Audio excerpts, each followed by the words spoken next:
Hey everyone, thanks for tuning in to the Shadows of the Moon podcast, where we talk about everything from aliens to metaphysics, cryptids to cover ups, witchy stuff to awakenings, and of course, the paranormal.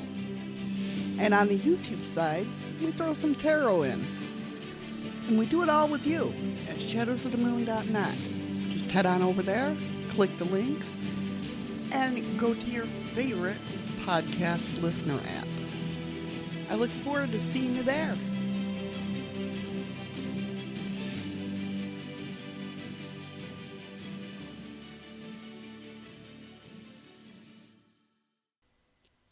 Hey everybody, what's going on? It is Shadows of the Moon, and today is Tuesday, August 23rd. And welcome. Thank you so much for listening. How are you guys doing? As always, I would like to say a huge thank you to my supporters. You guys are the best. I can't even put into words how much you guys mean to me. Thank you so much for watching on YouTube and everyone listening to the podcast. I really can't thank you enough. And I want to say thank you to all who have donated.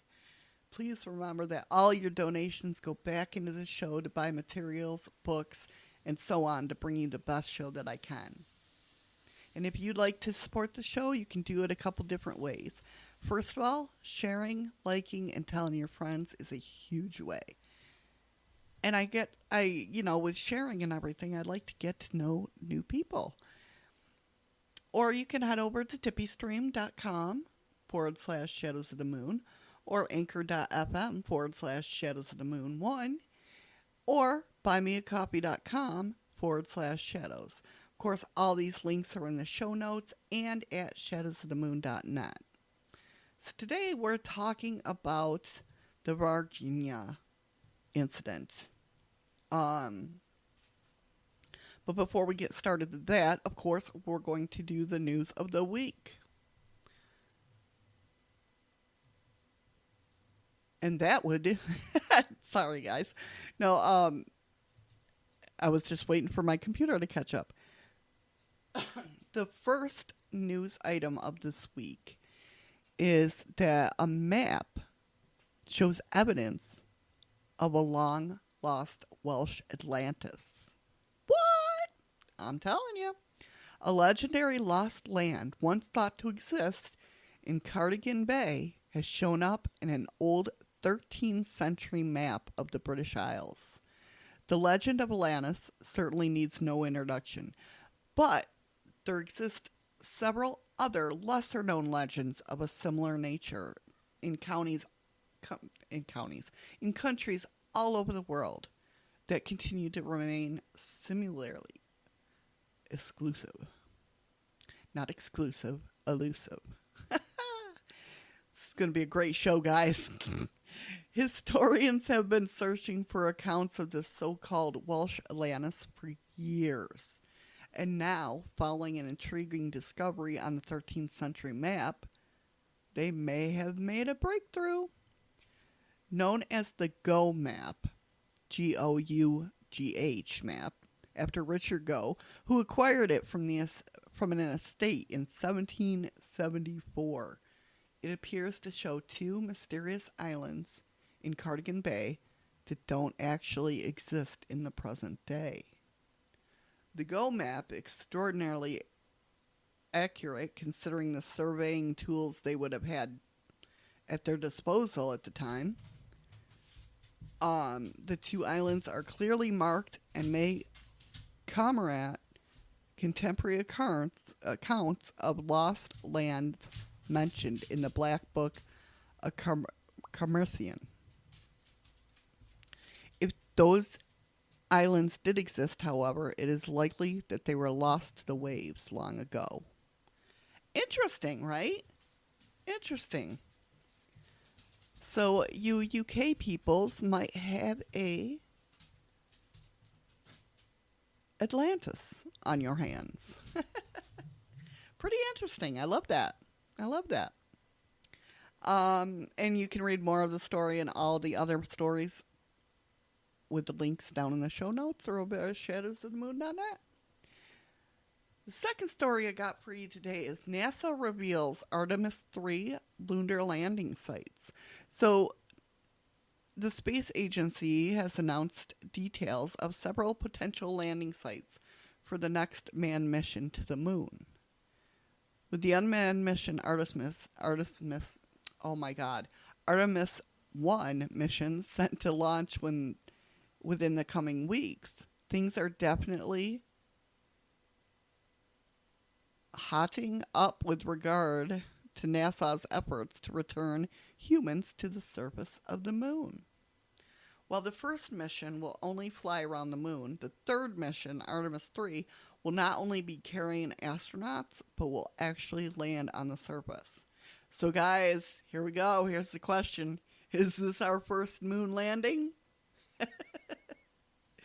Or is it actually our second? What do you guys think? I know some of your answers. I know some of your answers. If successful, it will see the first humans walking on the moon in over 50 years. Now, NASA has provided an update on its plans by revealing details of the 13 regions, each with multiple potential landing sites, which could play host to the next lunar explorers. The regions are all near the lunar South Pole and offer a wide assortment of geological features for the astronauts to explore and study. So I wonder, two things pop into my head with reading this story. One, did China make friends with the aliens on the other side of the moon, on the dark side of the moon? So they said, okay, let the Americans come up. I don't know. It's just something that popped into my head.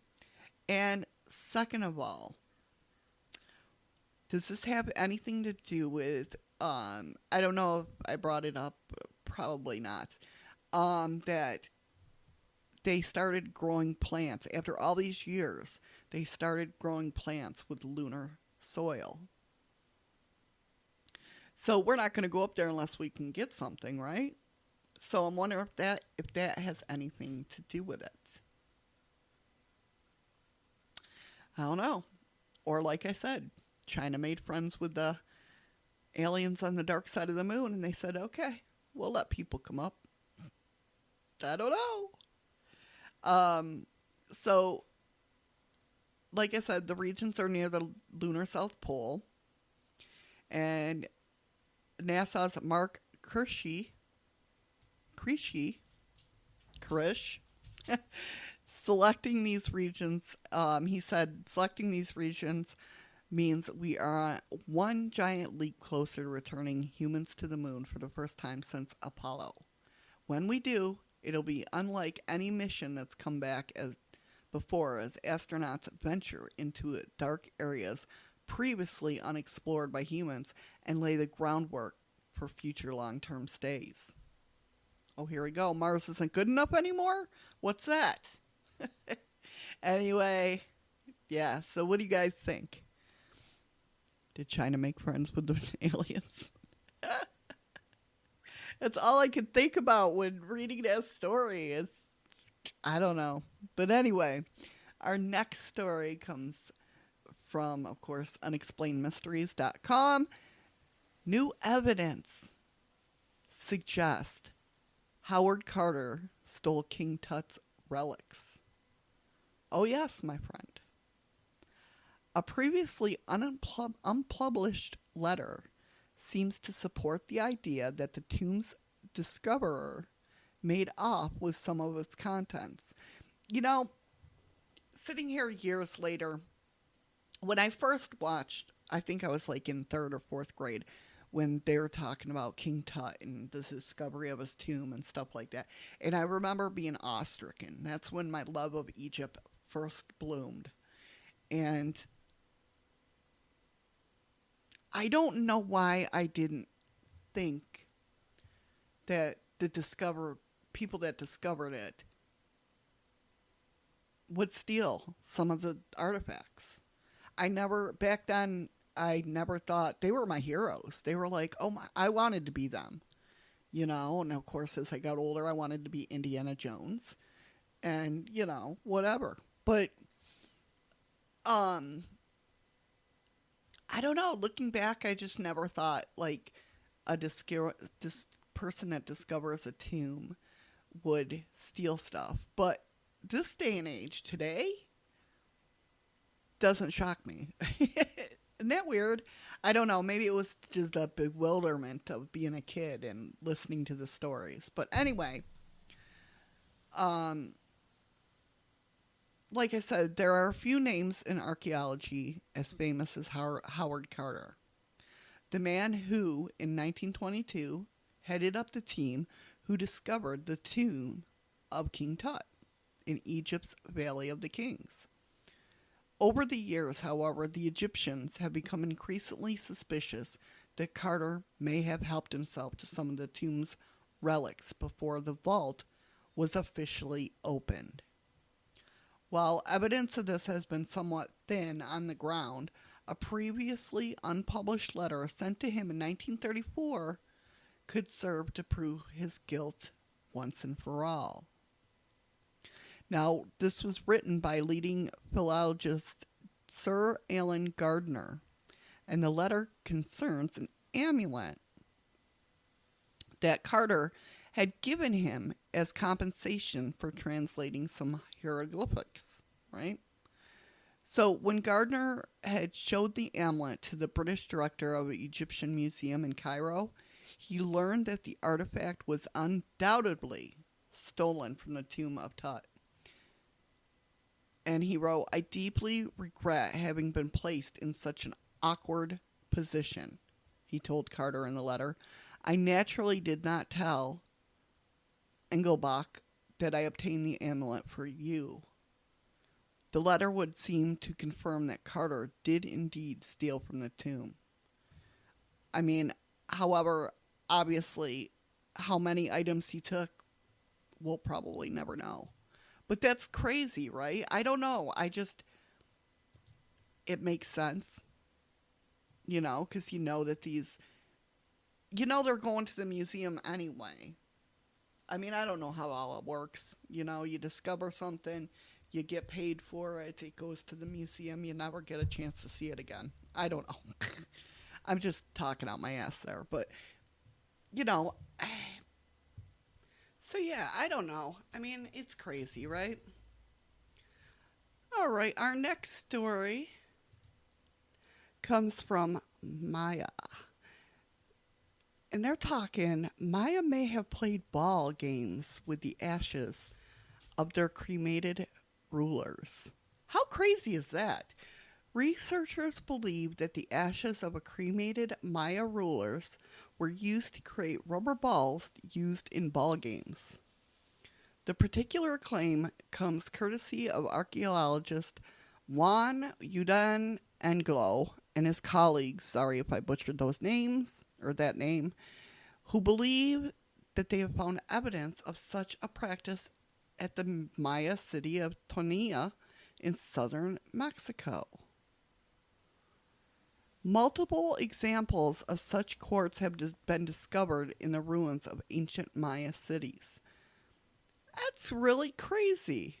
So they find these balls, and the analysis of these materials has since revealed that they contain the cremated remains of the city's leaders, and these would have likely been used to produce the rubber used in the balls.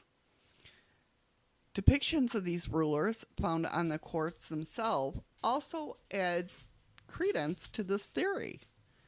Not everyone, however, is convinced by the team's findings. Some experts, such as anthropologist Professor James Fitzsimmons, he maintains that even if the Maya had used cremated remains for this purpose, it's highly unlikely that they would have been used the remains of their rulers.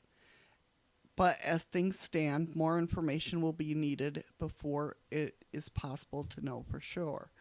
But that's crazy. I mean, I wonder if, is it, I don't know,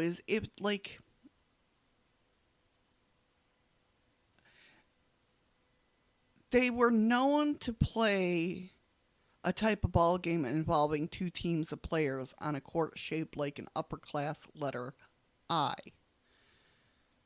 Um, so is it like tennis? And like, is this a big sport? That's what I would be researching. Like, is this a big, huge sport? Like, here in America, it's football, right? Football or baseball are our two main sports. Um, and I wonder if they did that too.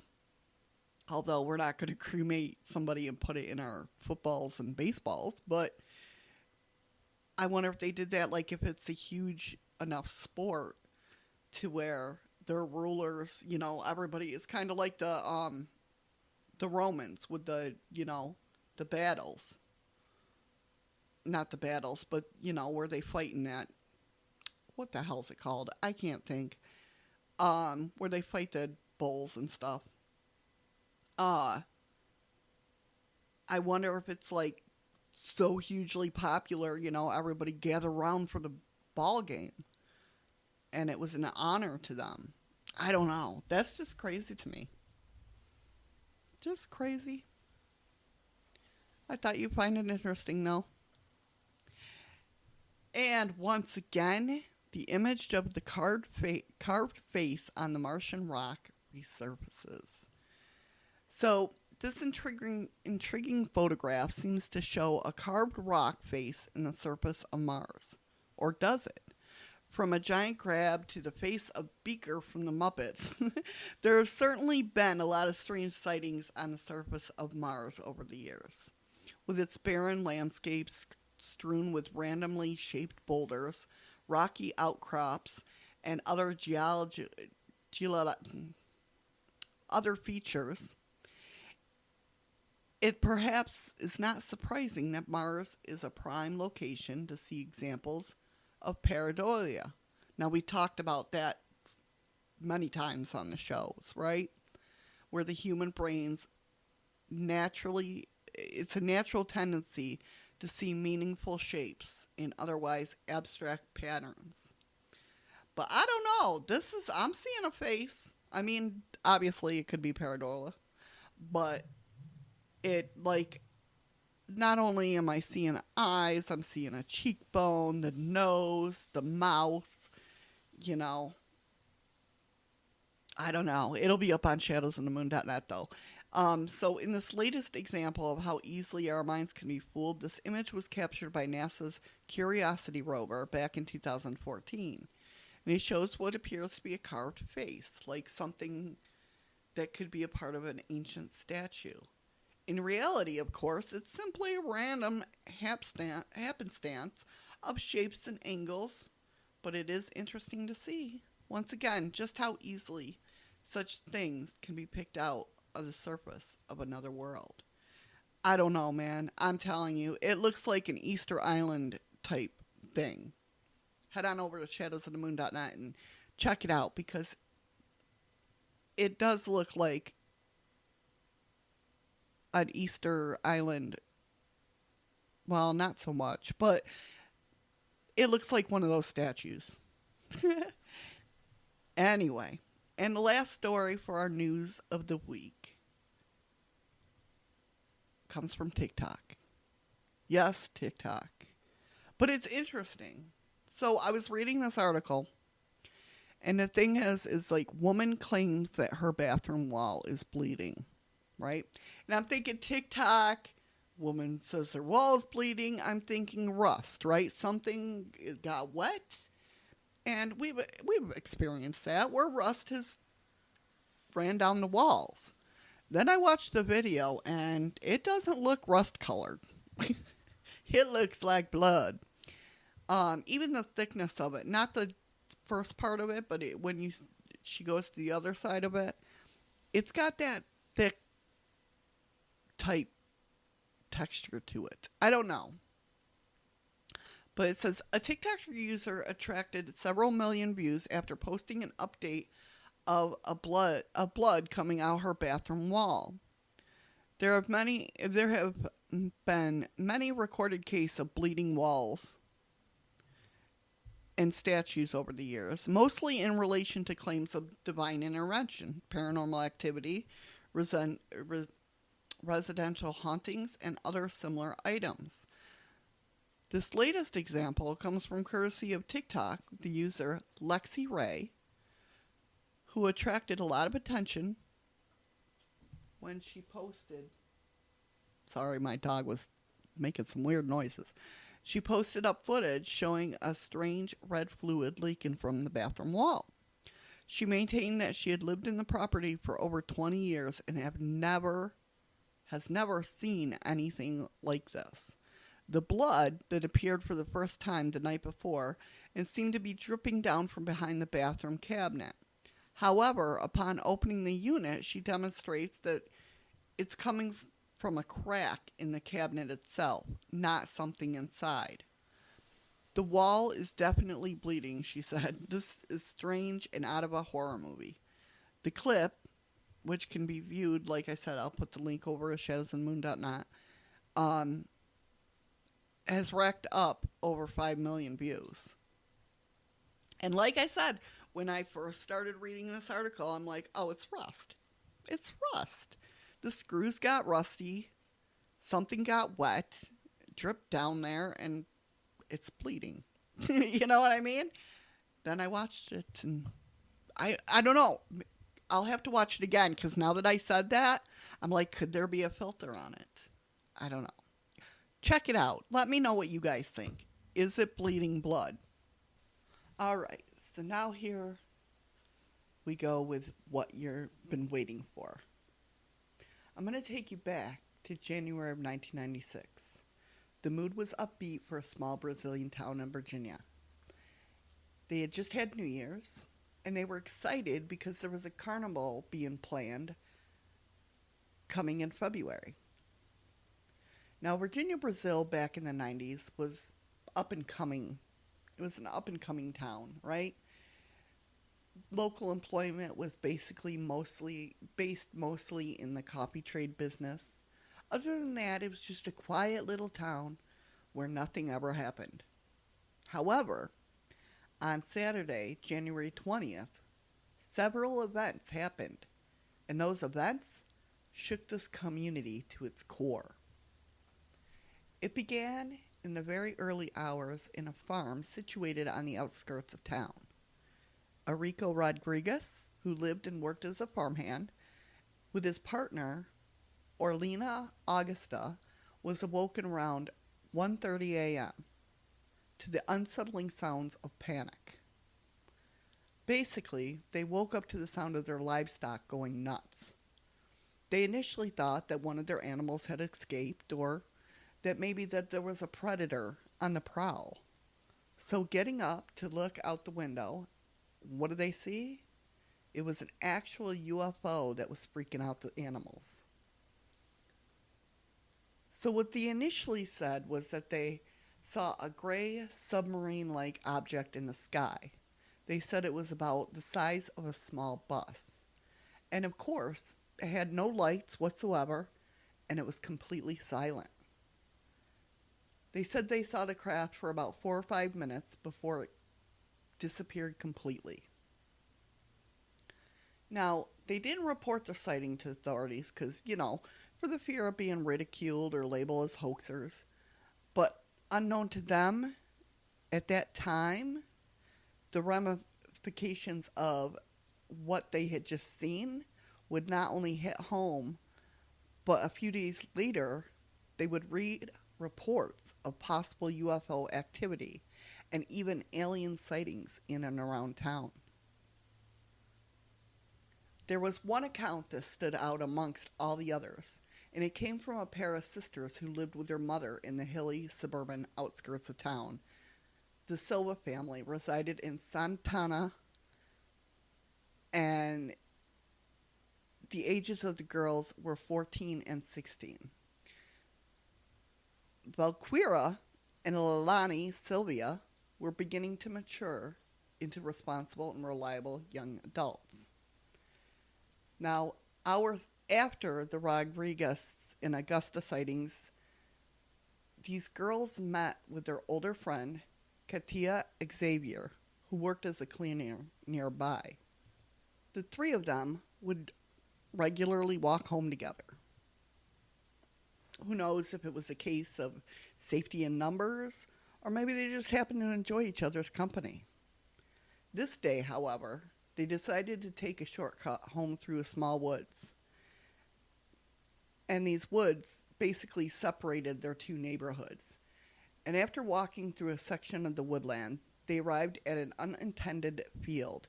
But suddenly, they were startled by a strange-looking entity that stood less than 22 feet in front of them. There was something crouching down near a wall, which they initially thought was some kind of animal.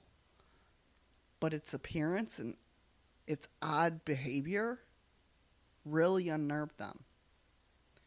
And as they approached the creature, it turned its head in their direction, and they stared directly into the terrifying, bright red eyes of this creature.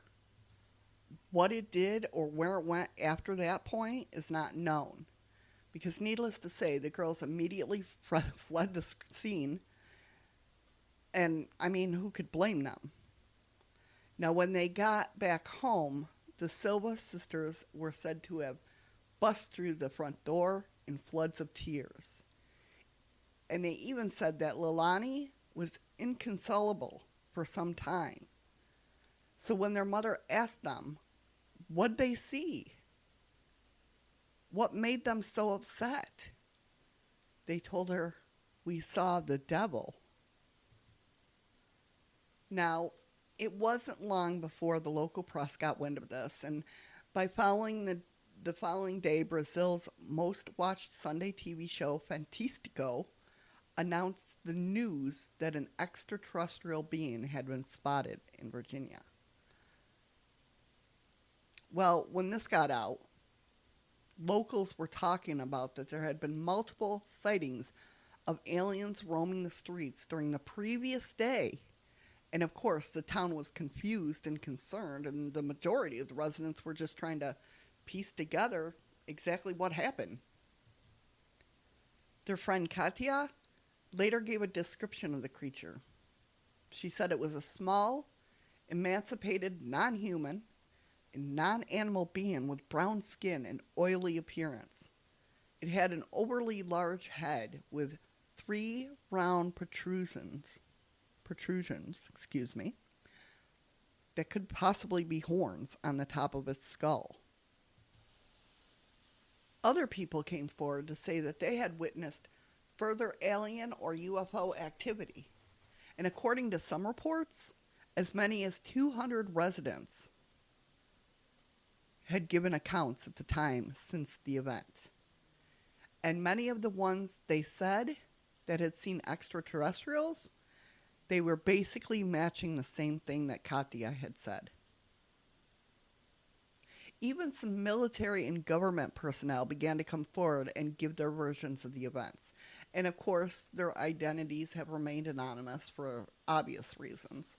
There was a military base very close to the farm, and it's presumed that this is where some of the information may have been leaked from.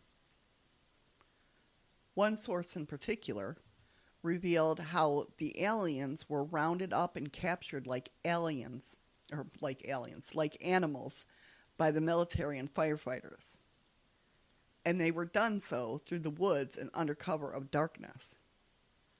Some say, upon capturing the aliens, they said that they were making some kind of buzzing noises, similar to that of a beehive. There was even suggestion that the military took the aliens by road to Brasilia and then secretly dispatched them to the U.S. by where they were either killed or dissected.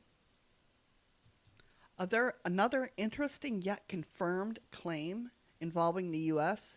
suggests that North America Aerospace Defense Command actually issued a warning to their Brazilian counterparts, Sindacta, about an hour before the sighting at the farm. Apparently, the United States government had intelligence about a possible UFO landing somewhere in the state of Minas Gerais, and they had tried to pre-warn the Brazilian authorities. I mean, who knows, right? If the United States was involved with it, it wouldn't shock me. But if this is correct, it supports the Rodriguez and Augusta UFO sighting near their farm and adds weight to the claim that the aliens were sent back to the U.S. Although never validated by the farmhands, a government source has even said that a cigar shaped UFO crash landed in a field just outside Tres Corcoras and that he was part of the cleanup operation to remove the debris. I mean, a crash certainly seems more plausible, extraterrestrials roaming the countryside, rather than UFO having simply dropped them off and left them behind. Although, that is what happened to ET.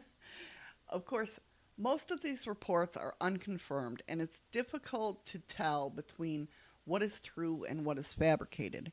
And the thing that makes it even harder is that many of the eyewitnesses only came forward after the televised report of the sighting by the three young women. So, are they just simply jumping on the bandwagon? Or did a UFO land and possibly even crash in Virginia during the night? Now, there was a part-time ufologist and resident of Virginia in 1996. His name is Abrigera Rodriguez, and he worked hard on this case, looking for new leads. And this thing's suspected, looking for hot spots across the city. He had worked with Vittorio Beccaccini. The pair have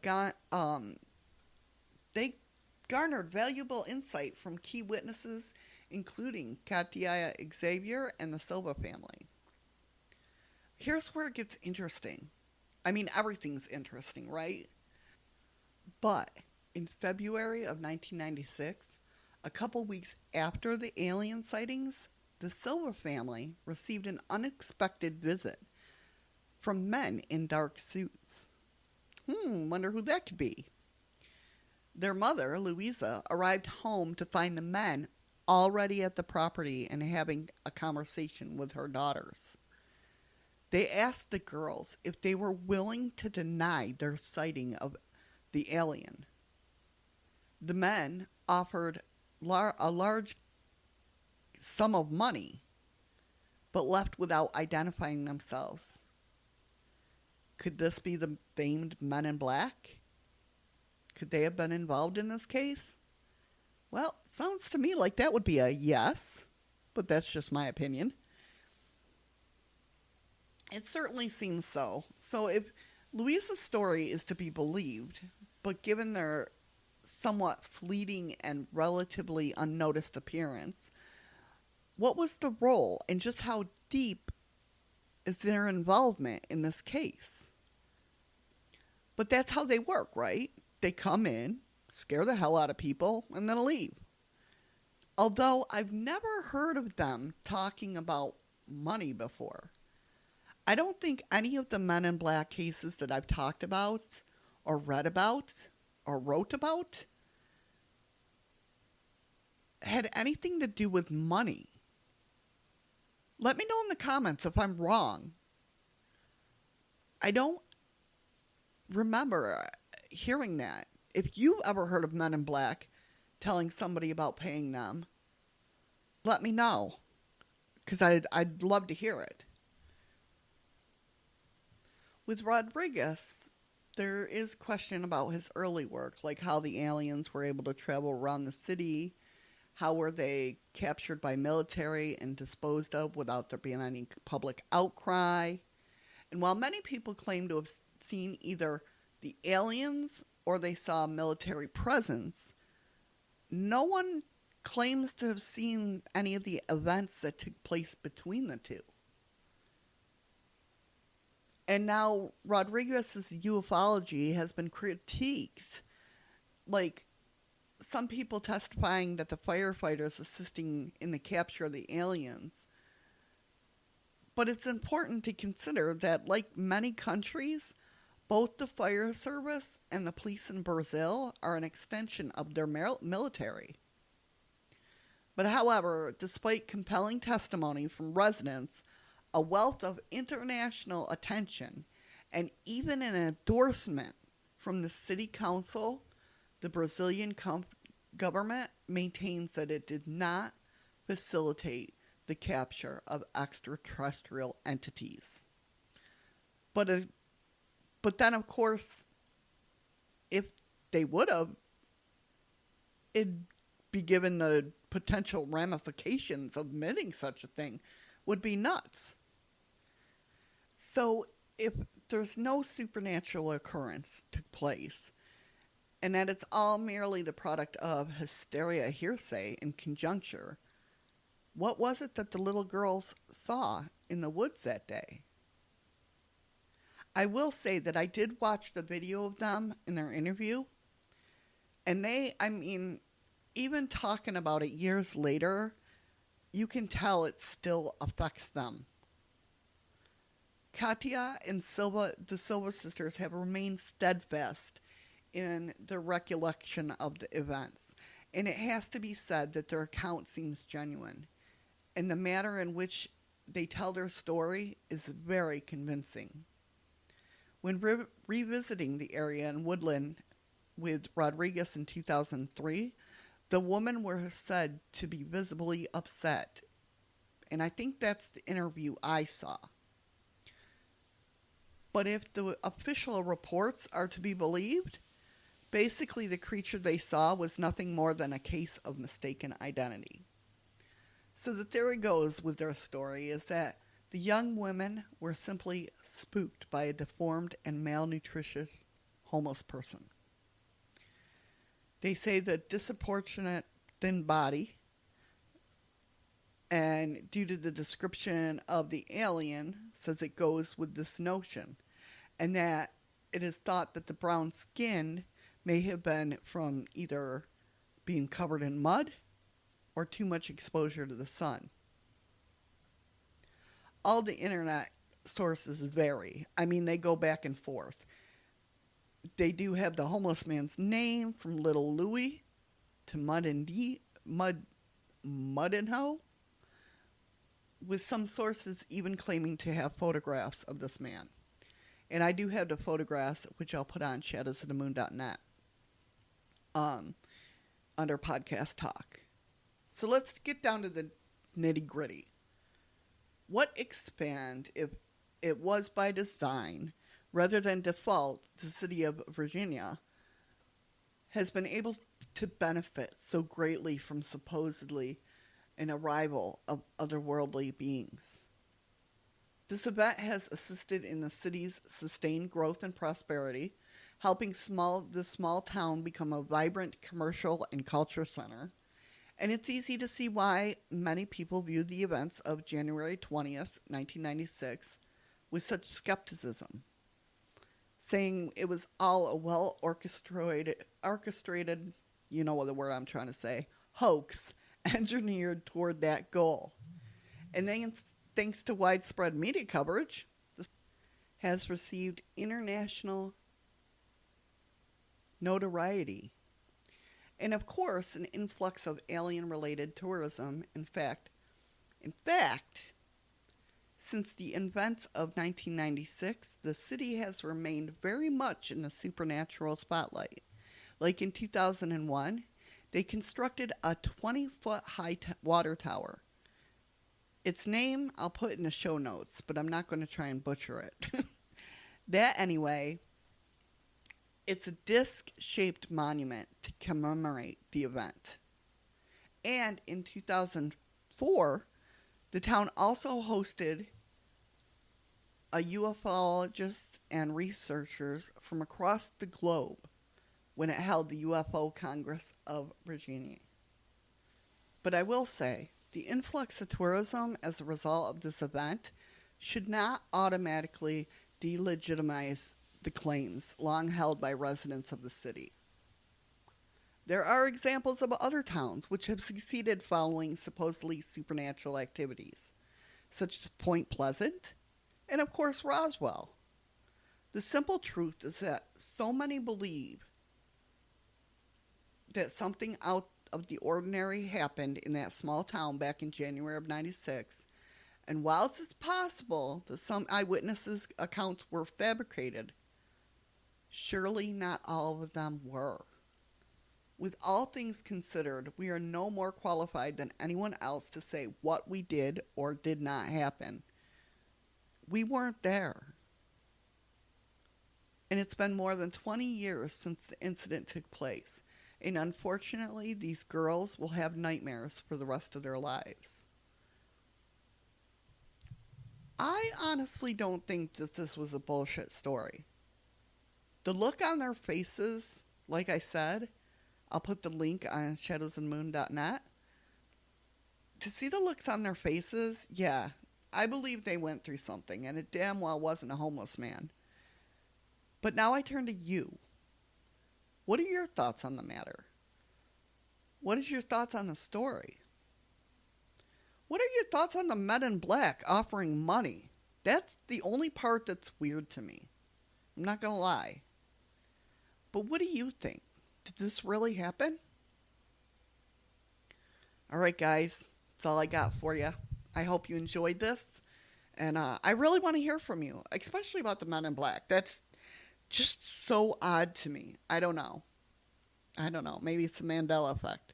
Maybe they've always offered money. I don't know. But anyway, like I said, I hope you enjoyed this. All the links will be down below and over on shadowsandthemoon.net. I hope you have a wonderful Tuesday and the rest of the week. And I will see you here next week for Shadows in the Moon podcast. Again, thank you so much, guys. I appreciate each and every one of you. And remember, find something today that makes you smile with your eyes. Bye.